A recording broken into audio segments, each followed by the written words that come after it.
Hey guys, welcome to Production Music Live. My name is Francois. In today's video we are going to have a little production session here. I was already working on this track. It's a remake of one of my favorite tracks by Ben Böhmer Wale.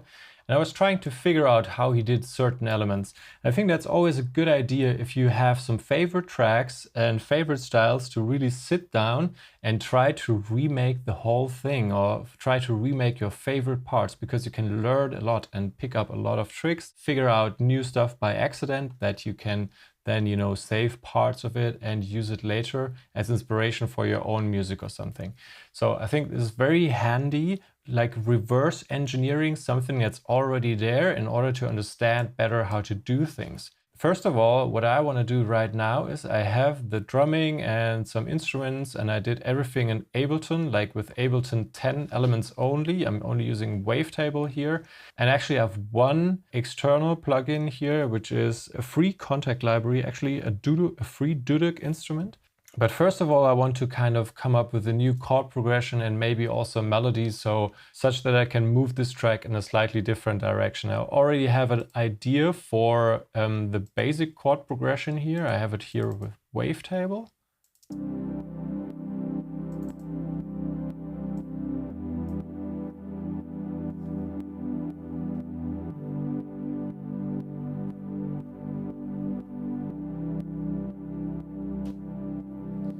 So fairly basic. We have a very stable chord progression. You can see D and G are playing in every single chord. We are in E minor here, even if it could also look like C major from here, but we are actually in E minor. You will see that in a bit. And we are basically, well, let's take a look at the bass notes we could be playing here. So I have this bass here in my beginning of the track, and it has this rhythm. Okay, and I want to go down to C in the beginning. And let's check our first chord again right here. Yeah. If you look at this, this is actually a C major. If I transpose these two notes up there, you can see we have C major added to.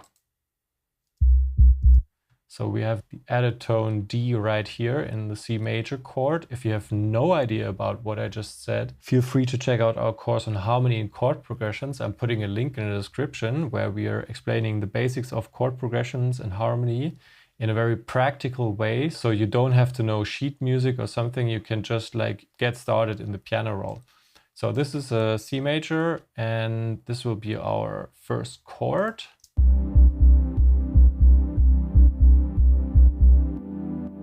And I want to go to E minor, because this is an E minor 7th chord here. We have E minor.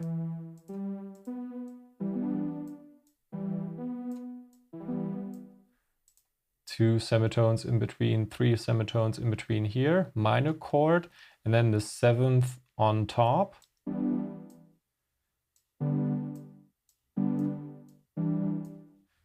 Okay, so we are going to play E, and then we are going to play G in the bass note afterwards, because we have G major right here.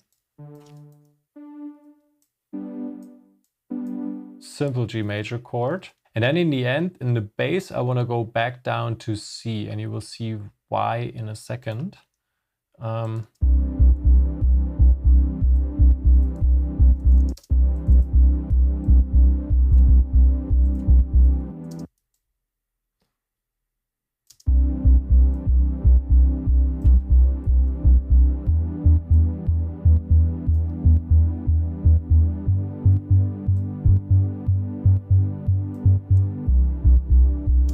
could also think of playing this one an octave lower here. So this G, shift arrow key down, one octave lower.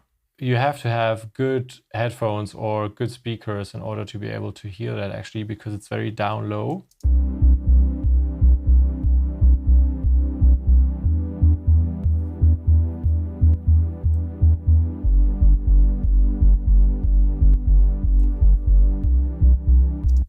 play it together with the drums.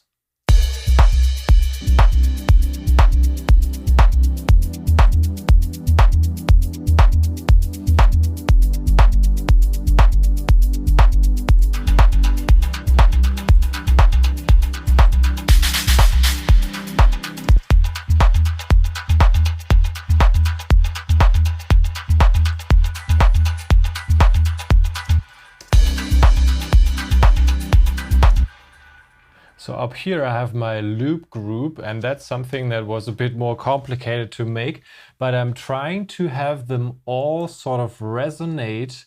I have this resonator here in the Berlin setting. You can find the resonator in your audio effects here, and it's in the Berlin setting, and I set the note to E actually here, and then you can play around with the dry wet and make it even stronger.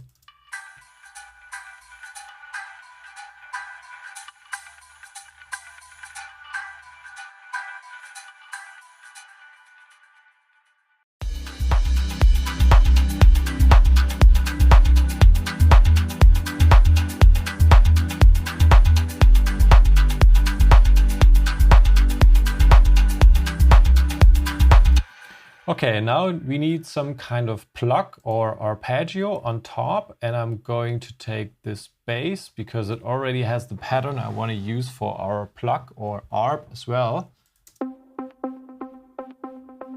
It's also a basic wavetable sound here, just a little bit of erosion and a bit of EQing. It's not perfectly done actually, so I'm not going to take a closer look at it right now.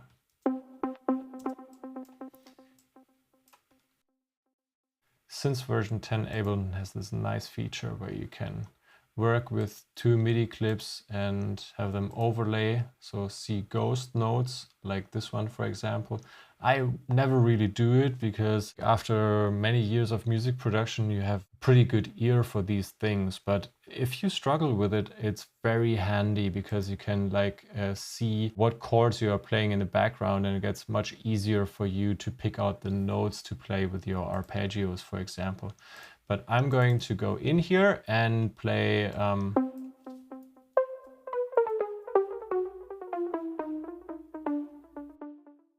yeah, let's start with D.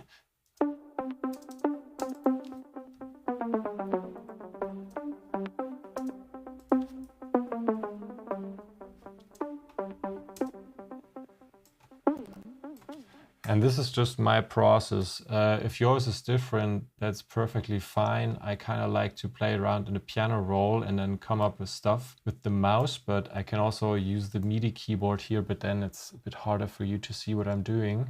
I could arm it.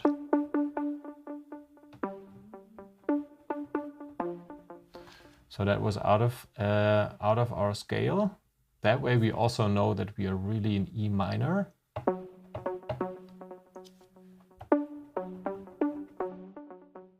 This could be a pattern we could be playing, so. And I'm going to copy it.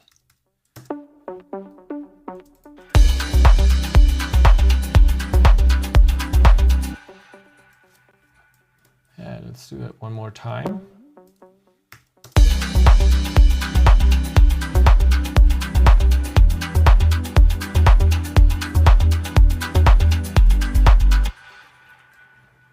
This pattern seems to work for all of our chords. And that's pretty obvious because we are playing D and G here, and we go back to our chord progression. We have D playing fully through and we have G playing fully through. And that's why that already works. And F sharp is being played so quickly. There's not a lot of tension that can build up between this note and that note.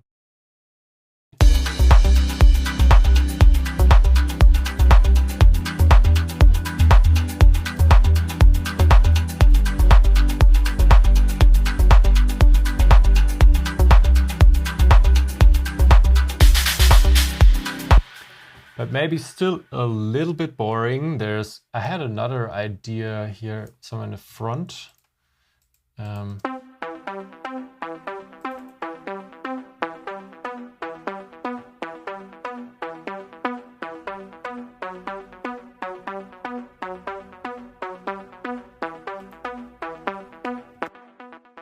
something with these arpeggios. Sometimes it's better to use a more simple one that doesn't change as much. Sometimes playing something much more monotonic or monotonous than, you know, like having crazy ups and downs in such an ARP melody here might help you get less tired over time by your melody. And that's something I figured out a couple of years into music production, that actually makes sense to sometimes less is more here. But we could alter the pattern.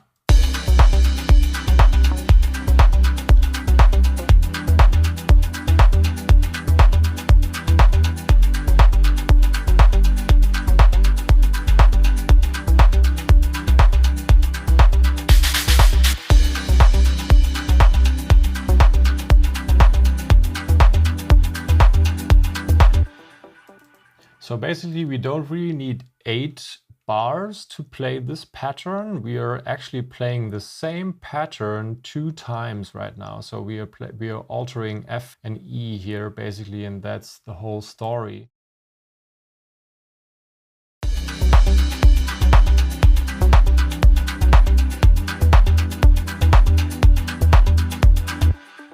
So later down the road, I want to play around with this nice duduk sound here, which is an instrument from Taksin.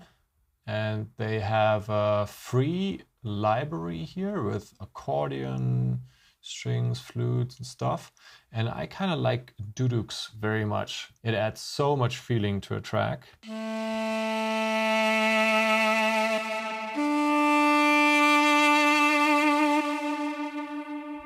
I have a little bit of processing going on here to make it fit a little better into this electronic context here.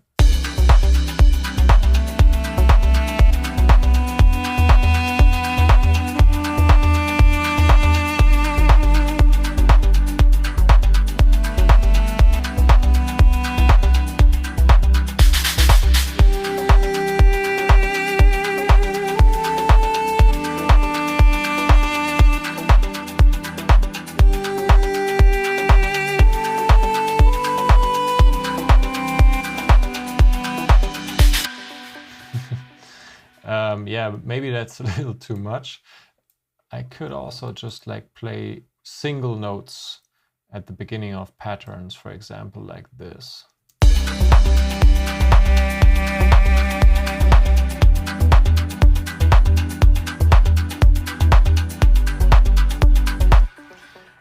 Yeah, we also have this other instrument here, which is basically, what is this? This is saw wave and a quad saw wave here. What does that sound like?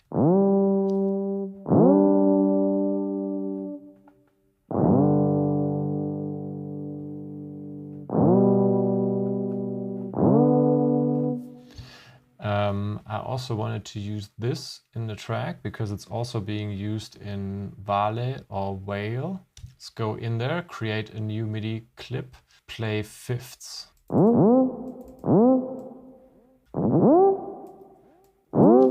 But maybe an octave lower.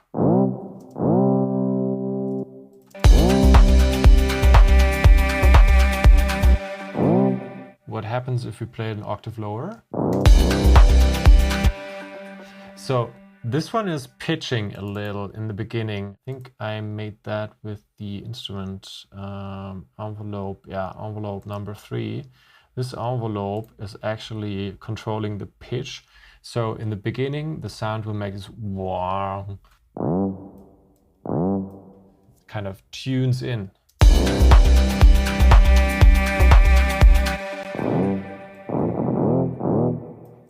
And then we take the fifth for E, and we had G bass note playing here, so take that fifth as well. And then the last chord should be working with the fifth and C.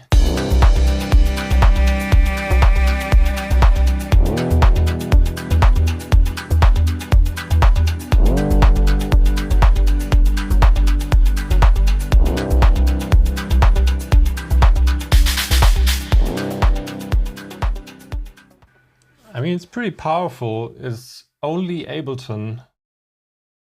Also, this was interesting to make actually, this loop thing here.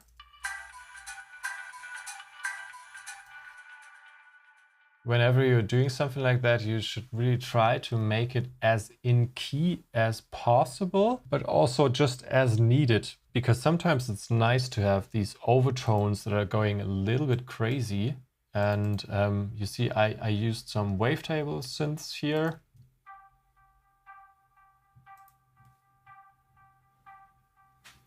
This one is playing rather to the left.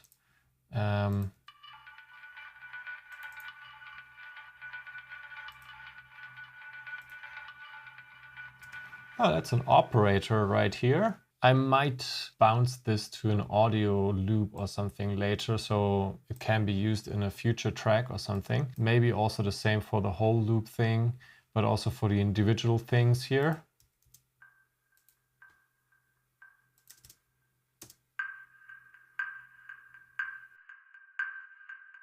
This is a kalimba sample that is heavily tweaked here. Whenever I'm trying to achieve some sounds, some specific sounds, I'm just throwing effects and effects and effects here. Later, to make this maybe also a little more CPU friendly, I would just like bounce it down. What's that?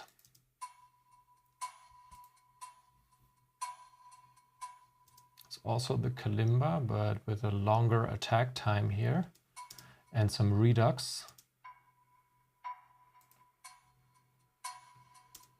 Nice. That one sounds really nice, actually. Could really use this as a drum element.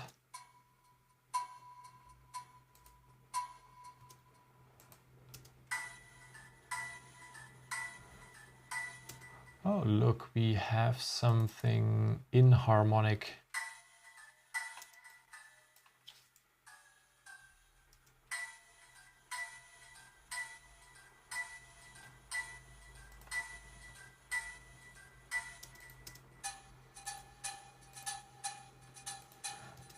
That one is more to the right here in our panorama. Let's play them together.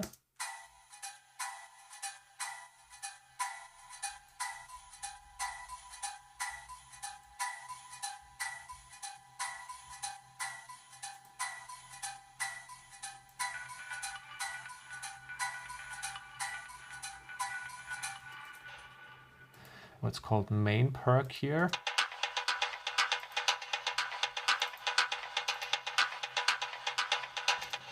I basically was trying to get the groove here with velocities and also with the swing MPC 16 swing 56 from the groove pool. You know, the groove pool in Ableton.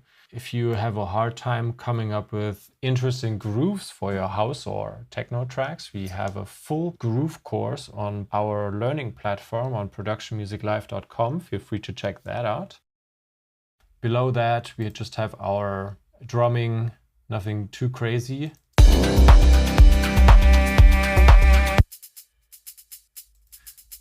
Yeah, these tiny things are always interesting here.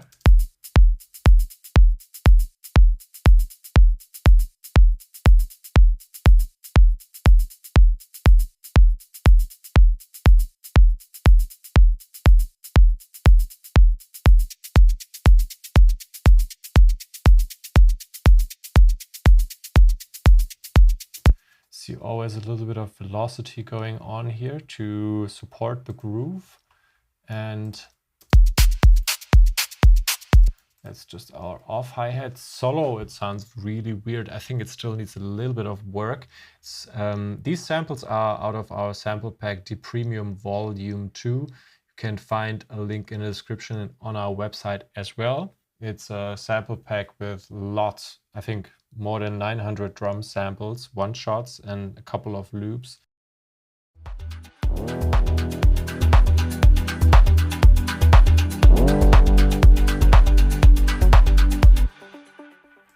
Because I'm going to fast forward now a little. I have it all laid out with the pattern we wrote. And now I want to see how we can make the duduk work.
Yeah, we also have these sort of fake strings here from, it's not really a string, it's just wavetable. Again, solo, it doesn't really sound good.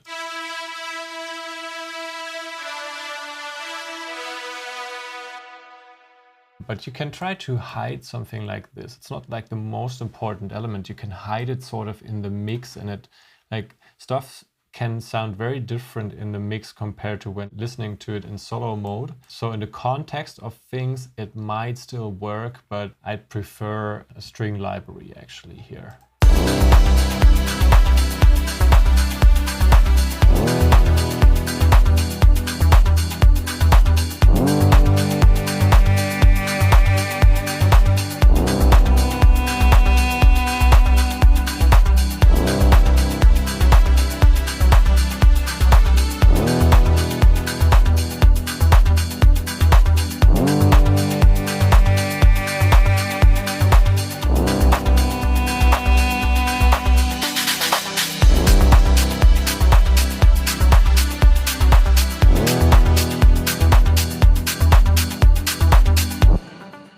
What are we going to do with the duduk? Are we going to play it like more crazy melodies on top, or are we going to use it more or less in this way and much closer to the way that it's being used in the Anjuna deep release of Ben Burma?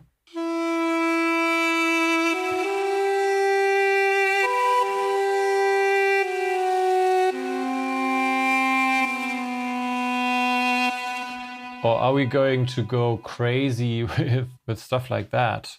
It sounds nice, but I think it might also kill the groove. This track is actually pretty groovy. That's also one of the reasons why I made this pad very quiet and place it in the background, because it's playing all the time. It's not really playing a groove or something. And if you make it louder, you just lose your groove. For example, if I go here.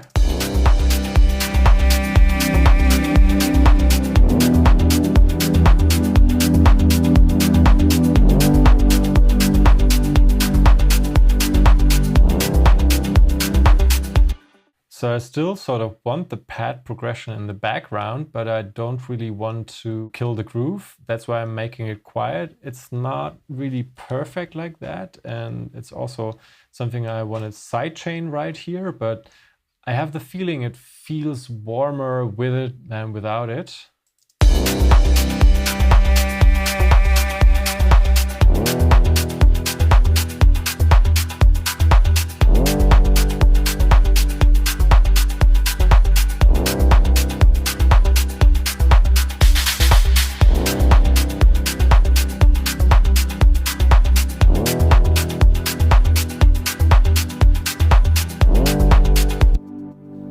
Also something we could try to hide with mid-side EQ actually. Here could go in there and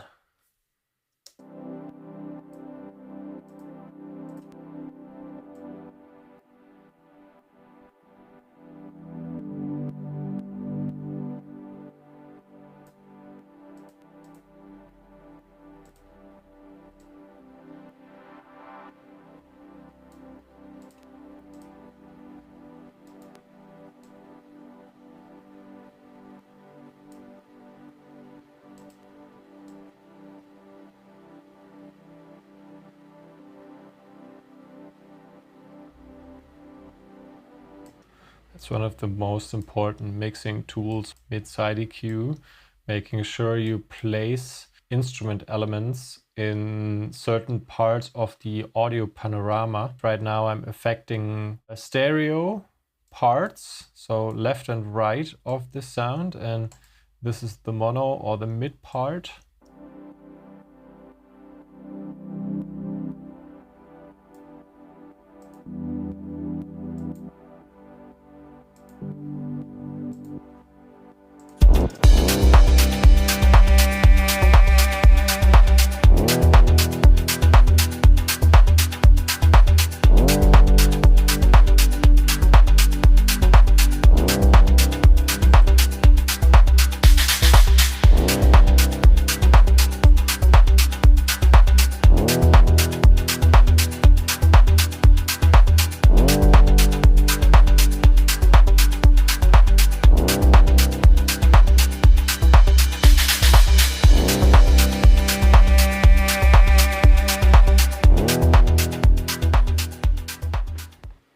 that's quite nice. How does it sound in the break?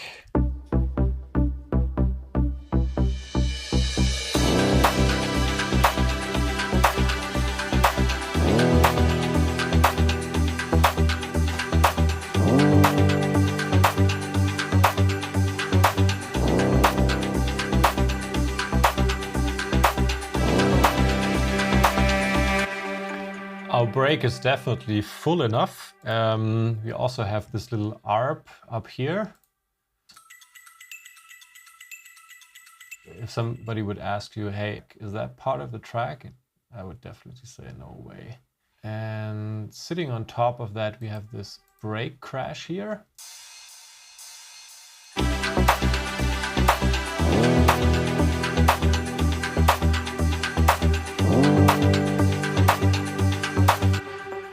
Taking a look at the arrangement, we have, what's that, 30 seconds, 6:45 or something.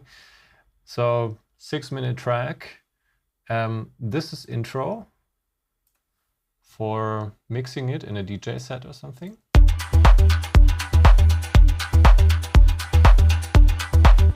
Yeah, and it's definitely like the filter has to go down on. You want to bring this in smoothly.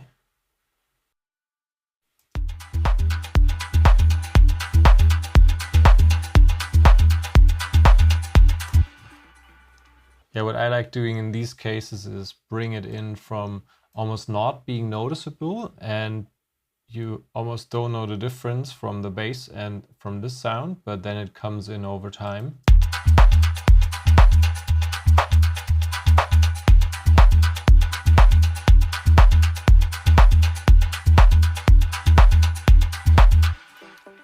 I think actually right here we don't want to play it that loud either.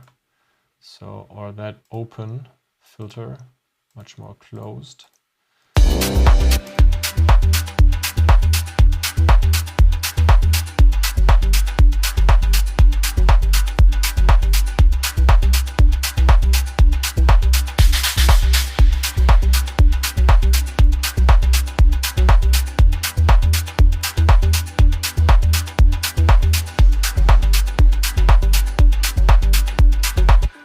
Yeah, so again, speaking of the arrangement, we have this intro part here. We are bringing in our chord progression starting after 32 bars right here. And then we are introducing more elements and chords after 48 bars. And then play these 16 bar loops 2 times.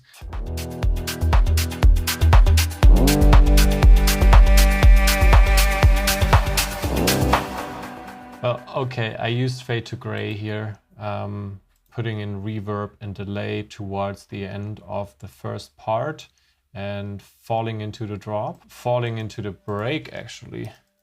Sorry.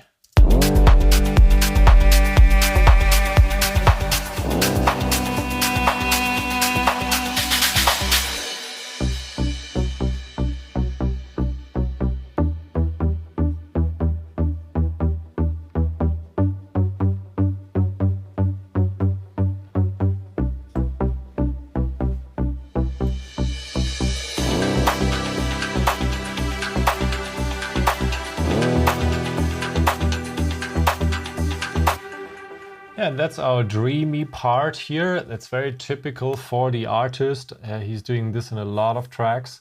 Like open up the instruments, play something maybe a little different, but not too different actually. And I'm still not sure if I'm going to have this altered chord right here, right in front of the actual drop, because it goes up here.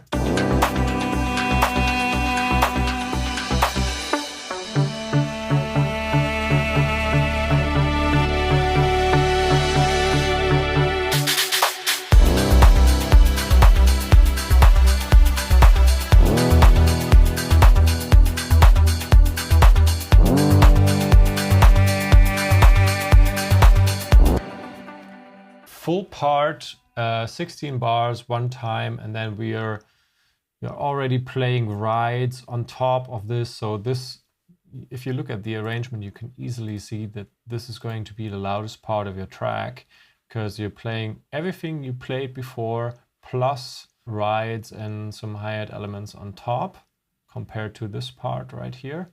So this is the main part, the climax or something, and then we are slowly going back down, a little comeback here, because we had no off hi-hats here.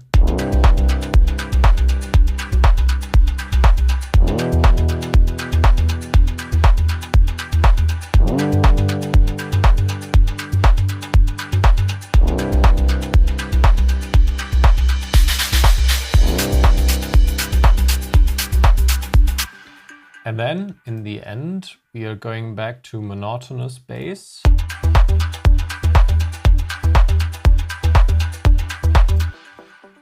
And we can repeat this 2 times or something, so the DJ has enough time to mix into the next track or something. And then you go, you can also go down with your bass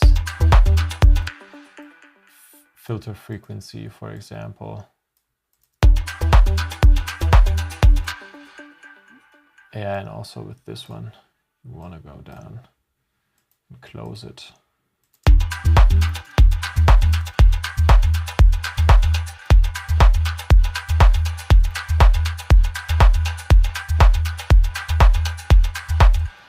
Yeah, if you want to learn more about how to arrange tracks, we also have an arrangement course where you can learn the fundamentals and practical arrangements for different genres, but most of them electronic music genres like house, deep house, melodic techno and stuff like that, or EDM arrangements. So something very interesting and quite unique also. I'm not sure what I'm going to do with the duduk. I still have to, I think, sleep one night and then see what comes up in the morning.